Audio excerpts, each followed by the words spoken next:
There's one question that keeps coming up a lot recently, and as you guys know, if you watch my channel, I film a lot with action cameras because I like to go out and I like to have the lightest setup possible. And so when I'm walking around and I'm doing my talking heads, I use action cameras or I use pocket cameras. But when I'm doing these sit down indoor talking head videos, or even if I'm outdoors and I find a spot, like I'm sitting on a bench for example, or I'm just in a location where I'm stationary, then I tend to use a specific setup. And so in this video I'm going to go through the main bits of gear that make that setup, and also I'll talk a little bit about how I get the look for the footage as well. I'm not going to go into loads of editing details, but I'll just give you a brief overview of how I get the actual look for the footage that you guys see a lot and ask me the question about.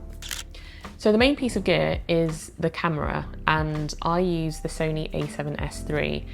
This was one camera that I was so hyped to get when it came out, and even up until now it hasn't disappointed me at all. It's one of my absolute favourite cameras to use, and I think I've had it now for about maybe 3 or 4 years.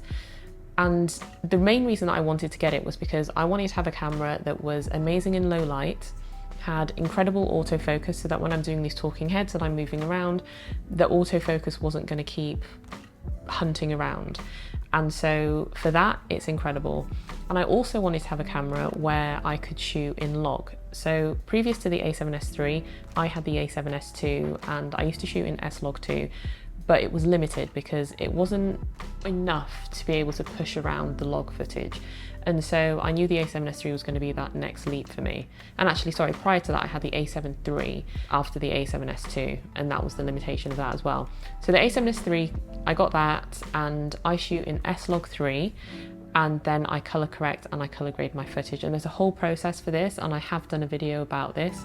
But the long and short of it is I use film convert nitrate for my color grading process. But I will drop a link in the description so that you can see that entire process, because I've gone through it, how I expose the footage and then how I bring it in and color correct it and then also color grade it as well. So before I move on to the lens that I use, because I do feel like that plays a really big role in the overall look as well, I want to talk about this video sponsor, because the microphone that I use, that I have been using since I got it, I can't remember when the Hollyland Lark M2 came out, which is the mic that I'm using. You may have seen this in a lot of my videos, and since I reviewed it, it has been one of those mics which is just hassle-free, and it's so small and discreet unless I have the smiley face sticker on.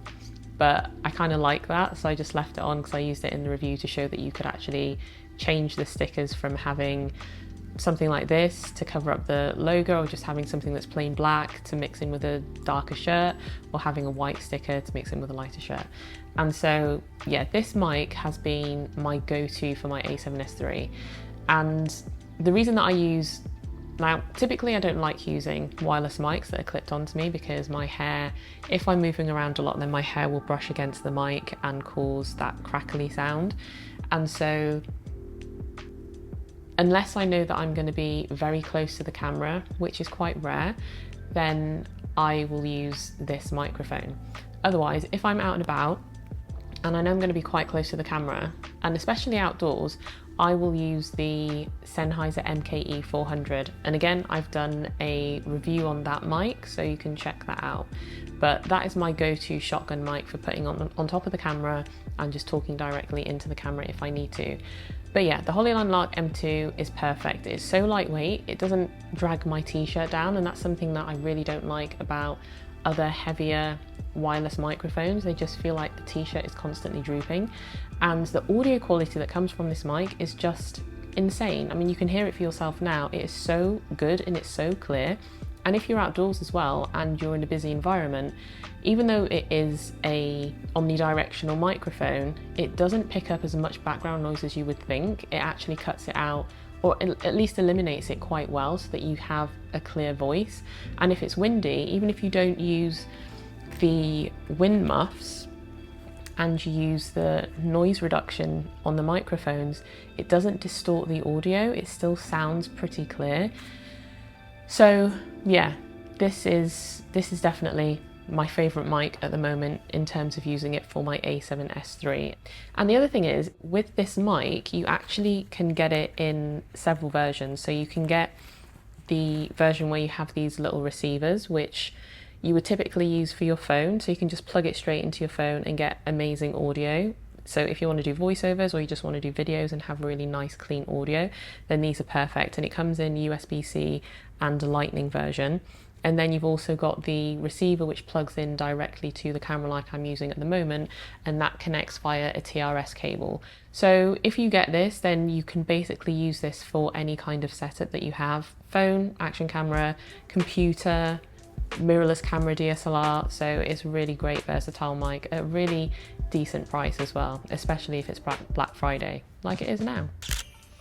So coming back onto the other piece of equipment that actually adds to the overall look of the footage as well is the lens. And so the lens that I use is the 16 to 35mm Sony 16 to 35mm f2.8 GM lens, and it's the first version. I don't believe, was it the second?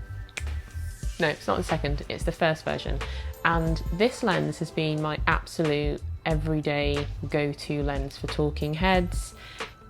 Previously, when I would just go out and take my camera and just want to shoot some quick shots, then I would also take that lens with me as well. And if I just wanted to go out and about and just shoot a quick like talking head without necessarily walking around with the camera, but just having it on my tripod, which I'll talk about in a second, and just doing those quick talking heads, and that was the lens that I would use, and it's currently what I'm using at the moment.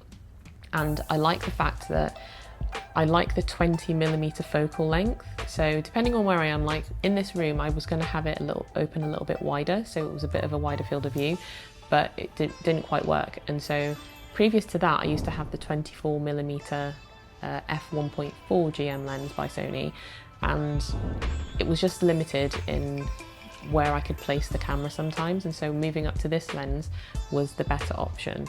And with this lens, if I'm out and about, I use this Freewell variable ND filter, but it is also a mist filter. And I'm not sure whether I'm going to continue to use this, because sometimes the effect is too strong, because it is just, I can't even remember what strength this is. It doesn't actually say on here, but sometimes it just comes up a little bit too strong, and I just feel like I'd rather do it in post or get something which is a little bit less strong. But in terms of the variable ND filter, I will always use one because I like to set my settings manually for my videos. And so the next piece of important gear is the tripod. And the tripod that I use and that I've been using for maybe like 6 years now is the Peak Design carbon fiber travel tripod. The reason I love this tripod is because, again, when I'm going out about, I want to travel as light as possible. And so if I have a big tripod which is weighing me down, then I know I'm just not going to take it out with me. Whereas this tripod that I'm using right now, it's so lightweight and it's really quick to set up. It's really easy to set up, and I just love it. It's just been the best tripod that I've had, and I have owned a lot of tripods. The other tripod that I use, which is more so for when I want to mount my camera. So if I'm using this camera and there's not really anywhere for me to put a tripod easily, then I will mount this camera on a Joby GorillaPod. And I know people have had mixed experiences with these where they have broken before, but I haven't had one that's broken on me yet. And I've put my A7S III with this lens and mic on top, and it's been fine. I've wrapped it around a tree, I've wrapped it around railings, and it's been absolutely fine. And so that is the flexible tripod that I like to use. And before I was actually using action cameras, I used to use the GorillaPod to vlog with. So I'd attach it to the camera and then I'd just hold it out and I'd use it to vlog with. So yeah, that is essentially my setup. I feel like that is it. They are the main bits that I will reach for when I'm doing these videos, these talking heads, or when I'm going out and I'm doing the talking heads outside as well. So I have dropped links in the description to everything that I've mentioned in this video. And if you want to see what other camera gear I use for actually vlogging whilst out and about, whilst actually walking and talking, then I will drop some links in the description to those as well. But again, thanks to Hollyland for sponsoring this video, and I've dropped a link in the description to the Hollyland Lark M2 if you want to check it out. I will catch you guys on the next video.